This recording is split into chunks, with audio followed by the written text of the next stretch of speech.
Halo Sobat Dukcapil dan Swarga Loka, kembali lagi di Rabi Pindo, rangkuman berita seputar Indonesia. Bersama aku Nanda dan aku Nesa. Beberapa menit ke depan kita akan menghadirkan informasi terbaru yang pastinya seru dan informatif untuk Sobat Dukcapil semuanya. Bener banget Kak, seperti Rabi Pindo sebelumnya, kita akan menghadirkan 4 berita yang sedang hangat seminggu ke belakang. Oke, tanpa perlu berlama-lama lagi, yuk Sobat langsung aja kita bahas berita yang pertama.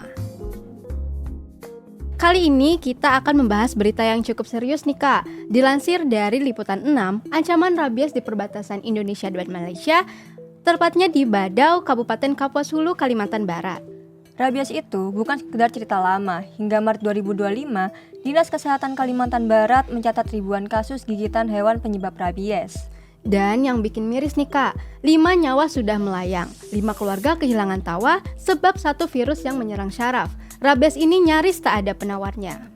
Ngeri banget Kak, namun ada kabar baiknya. Rabies ini bisa dicegah dengan vaksinasi dan edukasi sejak dini. Iya Kak, misalnya di SMAN 1 Badau, aula sekolahnya itu menjadi tempat penyuluhan dalam rangka memperingati World Rabies Day tiap 28 September. Tema tahun ini adalah Act Now, You, Me, and di penyuluhan ini, siswa mempelajari tanda-tanda hewan yang terinfeksi rabies. Kenali hewan yang terinfeksi sejak dini Sobat Swarga Loka, seperti air liur berlebih, gerak tak terkendali, hingga tatapan mata yang liar. Bener banget Kak, jika sudah terdapat tanda tersebut, sebaiknya langsung ke dinas kesehatan setempat ya. Apabila terlanjur tergigit hewan yang terinfeksi rabies, jangan panik, ada pertolongan pertamanya loh Kak. Apa tuh Kak Nanda? Yang pertama, cuci luka gigitan hewan dengan sabun atau deterjen di bawah air mengalir selama 10-15 menit. Yang kedua, beri obat antiseptik pada luka gigitan seperti obat merah atau alkohol 70%. Lalu segera hubungi Rabies Center untuk pertolongan selanjutnya. Wah, ini ilmu pertolongan pertama yang wajib diketahui oleh masyarakat sih Kak, terutama bagi pemilik hewan peliharaan seperti kucing maupun anjing. Betul banget itu. Nah, kali ini kita akan bahas isu besar lagi Kak, yang lagi jadi sorotan, yaitu krisis sampah di Indonesia. Kayaknya permasalahan ini itu akan terus ada ya Kak, karena ya penyebabnya kan kita sendiri manusia. Betul banget. Jadi selama manusia hidup akan ada terus nih masalah sampah itu. Cuma ya gimana kita mau mengolahnya atau mengurangi konsumsi sampah tersebut. Betul banget Kak, data dari KLHK mencatat produksi sampah nasional kita itu sudah tembus 35 juta ton per tahun. Banyak banget ya Kak? Banget. Dan lebih dari 61% sampah itu tidak terkelola. Bayangin, sebagian besar berakhir di TPA yang kapasitasnya udah penuh. Terus mau dikemanain sampah-sampah ini? Nah, menurut pengamat sekaligus praktisi pengelolaan sampah bijaksana, Junior Rosano, TPA udah nggak bisa lagi nih Kak jadi solusi panjang untuk sampah.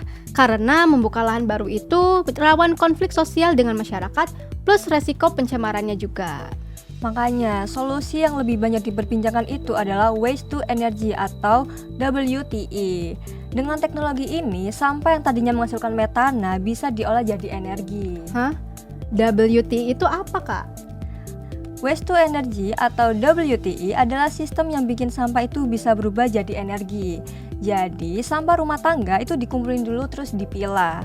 Setelah itu, diproses, ada yang dibakar di suhu tinggi, ada yang difermentasi, ada juga yang diubah jadi gas. Dari proses itu, keluar deh energinya, bisa berupa listrik, panas, atau biogas. Dan supaya aman, gas buangnya disaring dulu biar nggak nyebabin polusi. Lalu untuk abu sisa pembakarannya bisa dimanfaatkan lagi. Intinya, sampah yang biasanya cuma numpuk di TPA, lewat WTE bisa jadi solusi ganda, bersihin sampah dan hasilin energi. Wah, itu keren banget sih Kak. Aku jadi keinget dari program Deposit Return Scheme yang udah jalan lebih dari 50 wilayah di dunia. Jadi ada program lingkungan Perserikatan Bangsa-Bangsa pada tahun 2017. Nah, kalau kita itu beli minuman dalam botol atau kaleng, kita bayar deposit kecil. Nanti pas wadahnya dikembalikan nih, uangnya itu balik lagi ke kita. Sistem ini itu udah dipakai di Australia, Eropa, Kanada, sampai beberapa negara Amerika Serikat. Hasilnya keren banget. Tingkat daur ulangnya itu bisa sampai 98%. Wah, Jadi nggak cuma ngurangin sampah plastik, tapi juga bantu nurunin emisi dan dukung ekonomi sirkular. wih, keren banget tuh Kak. Dari WTI sampai DRS sama-sama keren.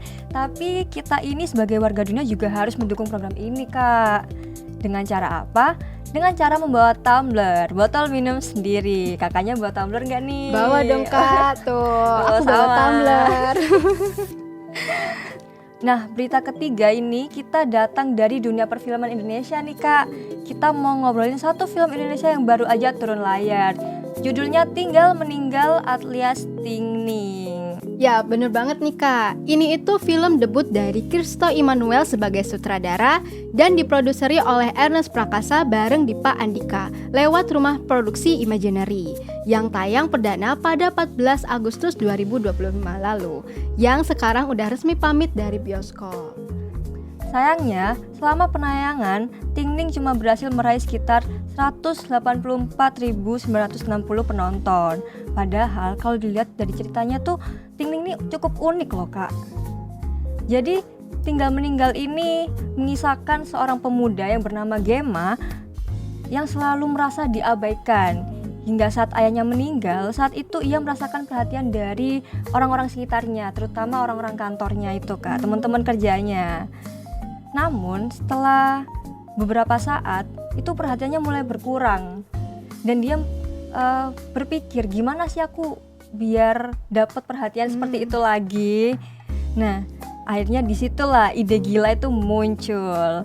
Siapa lagi yang harus meninggal agar ia kembali diperhatikan? Lewat balutan dark comedy, film ini menghadirkan humor satir sekaligus refleksi tentang kesepian dan kebutuhan manusia akan perhatian. Ya sayang banget ya Kak. Mungkin masalahnya ada di momentum penayangannya mungkin ya Kak.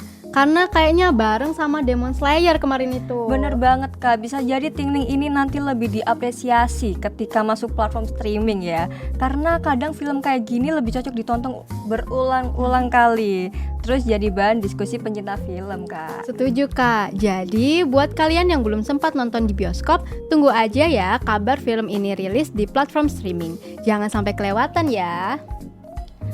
Oke Kak, berita keempat kita ini lucu banget sih Kak. Apa tuh Kak? Berita dari Ditjen Disdukcapil Kemendagri.